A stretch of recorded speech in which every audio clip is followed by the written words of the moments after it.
जैसा न लोटता क्षणो, मेघ होये नाना वर्णो, का विजुनसे संपूर्ण निमिषु भरी। जिस प्रकार एक क्षण बीतता नहीं कि उतने समय में मेघ अनेक रंगों का हो जाता है, अथवा बिजली संपूर्ण पल भर भी टिक नहीं सकती। नाना कापते या पद्मदळा, वरिला बैसका नाही जळा, का चित्त जैसे व्याकुळा माणुसाचे। अथवा सदा कांपते रहने वाले कमल के पत्ते पर होने वाला जलबिंदु स्थिर बैठता ही नहीं, अथवा व्याकुल मनुष्य का चित्त जिस प्रकार सदैव अस्थिर रहता है, तैसी एयाची स्थिती नासत जाये क्षणुप्रती, म्हणून एया ते म्हणती अश्वत्थुगा। ठीक उसी प्रकार इस वृक्ष की स्थिति हर पल बदलती जाती है। अरे इसीलिए इसे अश्वत्थ कहते हैं। आणि अश्वत्थ येणे नावे, पिंपळू म्हणती स्वभावे, परितो अभिप्रावो नोहे श्री हरीचा। और अश्वत्थ इस संज्ञा से लोग इसे पिप्पल का वृक्ष समझते हैं, परंतु भगवान श्री कृष्ण के कहने का आशय वैसा नहीं है। एरवी पिंपळू पडता विखी, मिया गती देखिली असे निकी, परिते असो काई लोकी तुम्हा काज। यूं ही देखा जाए तो पिप्पल ऐसा वर्णन करने के संबंध में मैंने उसकी गति अच्छी तरह से देखी है, परंतु यह बात रहने दो, कारण कि मृत्युलोक में इसे जानकर भी तुम्हें भला क्या करना है। म्हणून हा प्रस्तुतू अलौकिक परिसा अर्थो, तरी क्षणिकत्वे अश्वत्थु बोली जे हा। इसलिए प्रस्तुत इस अश्वत्थ का अलौकिक अर्थ सुने तो क्षणभंगुरत्व के कारण इसे अश्वत्थ कहते हैं। आणि कही एकुथोरू, एया अव्यत्वाचा डगरू, आथि परितो भीतरू ऐसा असे। इसके अविनाशित्व की और भी एक बड़ी प्रसिद्धि है, परंतु इसका अंतर्गत अर्थ ऐसा है, जैसा मेघाचे नितोंडे सिंधु एके आंगे काढे, आणि नदी येरीकडे भरती असती। कि जिस प्रकार मेघों के मुख से सागर एक ओर से उलीच लिया जाता है और दूसरी ओर से नदियों के द्वारा भरा जाता है। येथ वोहटे ना चढे, ऐसा परिपूर्णोची आवडे, परिते फुली जवन घडे मेघा नदींची।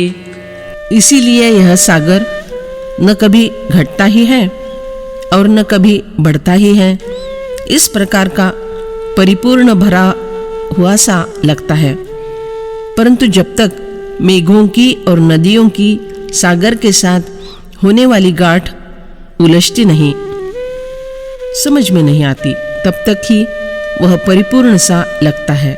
ऐसे या रुखा होणे जाणे, तरके होते निवहिलेपणे, म्हणून लोकू या ते म्हणे अव्ययो हा। उसी प्रकार इस वृक्ष की उत्पत्ति और विनाश अति शीघ्रता से होने के कारण केवल तर्क करने पर ही इसका बढ़ना या टूटना समझ में आ जाता है। इसीलिए लोग इसे यह अव्यय है ऐसा कहते हैं। एरवी दानशील पुरुषु, वेचकपणे संचकू, तैसा व्ययेची हा रुखू अव्ययो गमे। सच बात तो यह है कि दानशील पुरुष अपने खर्चीलेपन के कारण पुण्य का संचय करने वाला होता है, उसी तरह यह वृक्ष उसके बराबर होते रहने वाले विनाश के कारण ही अविनाशी लगता है। आता वेगे बहुवसे, हे कारुतलेची असे, ते रथाचे चक्र दिसे जिया परी। जिस प्रकार वह रथ का पहिया जब बहुत वेग से घूमता है तब ऐसा जान पड़ता है कि वह अटका हुआ है, तैसे कालातिक्रमे जे वाळे, ते भूत शाखा जे थगळे, तेथ कोडी वेरी उमाळे उठीती आणिक।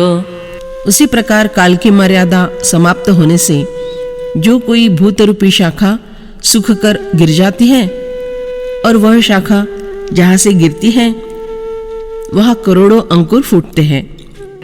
परी ये केधवा गेली, शाखा कोणी केव्हा झाली, हे नेणवे जेवी उमळली आखाड अभ्रे।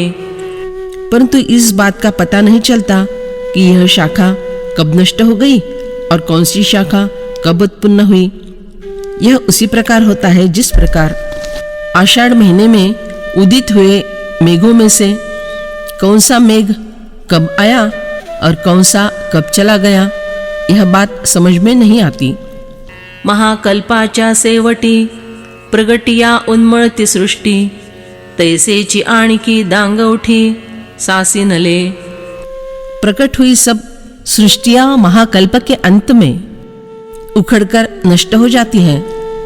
तुरंत ही उसी के समान कई नई सृष्टियों का तेजी से बढ़ने वाला जंगल उत्पन्न होता है।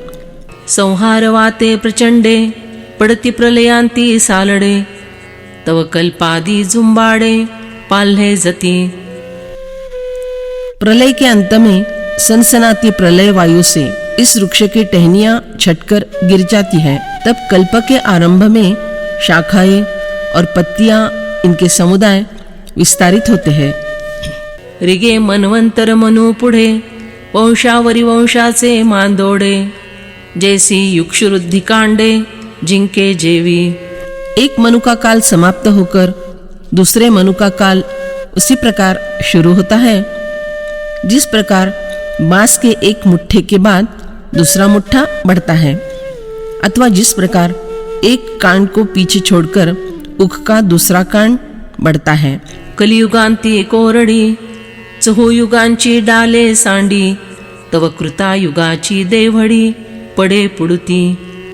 कलियुग के अंत में यह संसार वृक्ष चारों अर्थात कृत, त्रेता, द्वापर और कली, इन युगों की सूख कर जीर्ण हुई डालियां गिरा देता है।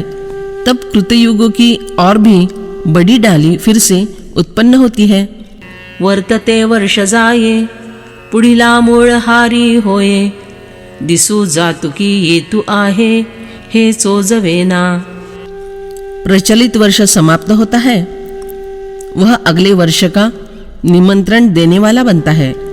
जिस प्रकार यह बात महसूस नहीं होती कि आज का दिन जा रहा है अथवा कल का दिन आ रहा है। जैसिया वारियाचिया झुळका सांदा ठाऊआ नव्हे देखा, तैसिया उठिती पडती शाखा नेणो खेती। देखा जाए तो समझ में आता है कि जिस प्रकार वायु के झोंकों में कहीं कोई संधि जोड़ नहीं होता, उसी प्रकार यह बात हमारी समझ में नहीं आती कि कितनी जीर्ण शाखाएं गिरती हैं और कितनी नई उत्पन्न होती हैं। एकी देहाची डिरी तुटे, तव देहांकुरी बहुवी फुटे, ऐसे निभवतरु वाटे अव्ययो हा। एक देह रूपी सिरा टूट कर गिरता है, पर उसके साथ ही बहुत से देहांकुर निकलते हैं। इसी कारण यह संसार वृक्ष अव्यय सा जान पड़ता है। जब तक संकुचित ज्ञान है तब तक यह संसार वृक्ष अव्यय जान पड़ता है। जैसे वाहते पाणी जाये वेगे, तैसेची आणिक मिळे मागे, देवी असंतची असिजे जगे मानिजे संत। जिस प्रकार बहता हुआ पानी बराबर वेग से आगे की ओर बढ़ते रहता है, पर उसके साथ ही पीछे आने वाला पानी तुरंत ही आकर उसका स्थान ले लेता है, अर्थात बहता हुआ पानी प्रवाह रूप से नित्य है। उसी प्रकार इस अशाश्वत वृक्ष को जगत की ओर से शाश्वत माना जाता है।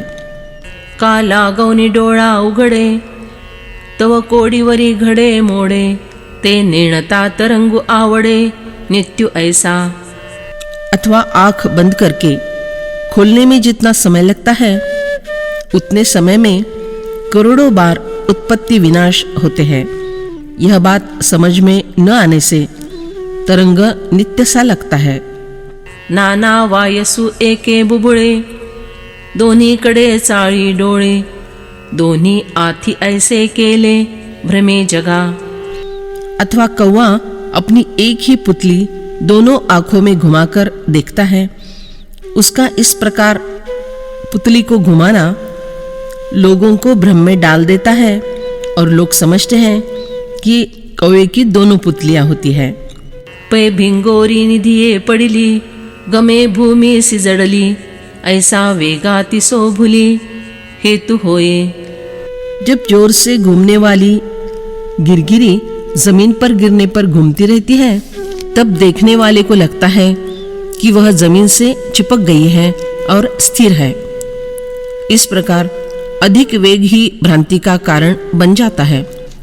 हे बहु असो झडती, आंधारी भवंडिता कोलिती, ते दिसे जैसी आईती, रेख सैंभ। ये बहुत बातें अब रहने दो। यदि जलती लकड़ी अंधेरे में खूब जोर से चक्राकार घुमाई जाए तो जिस प्रकार वह अखंड स्वयंभू रेखा के रूप में मुद्रित हुई सी दिखाई देती है, हा संसार वृक्ष तैसा, मोड तू मांड तू सहसा, नेद खौनी लोक पिसा, अव्ययो मानी।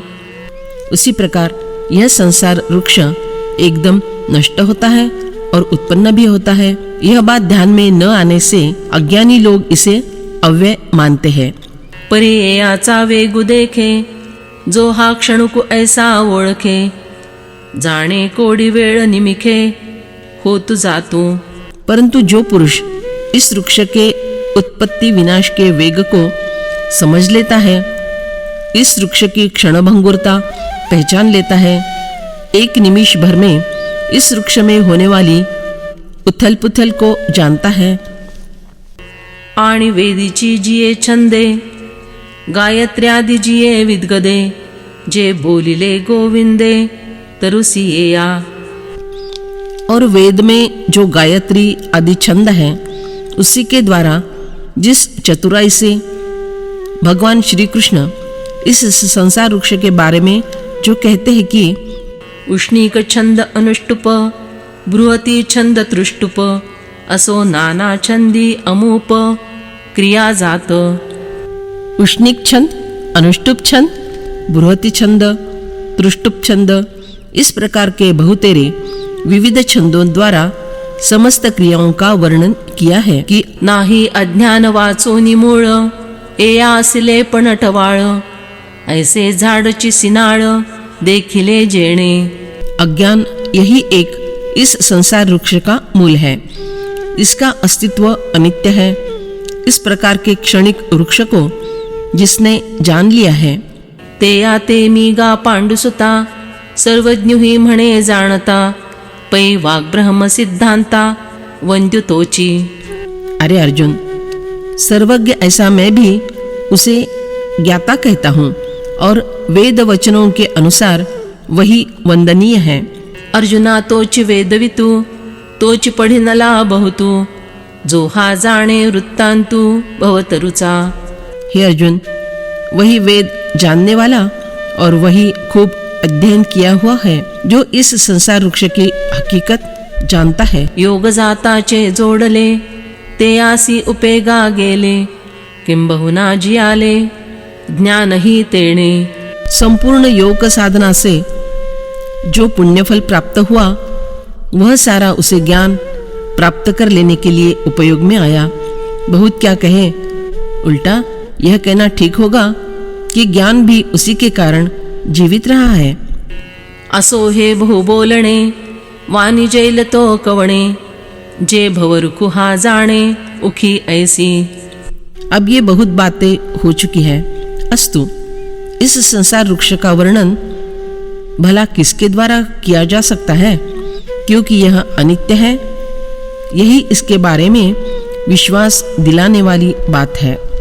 अधश्चोर्ध्वं प्रसृतास्तस्य शाखा, गुणप्रवृद्धा विषयप्रवालाः, अधश्च मूलान्यनुसन्ततानि, कर्मानुबन्धीनि मनुष्यलोके।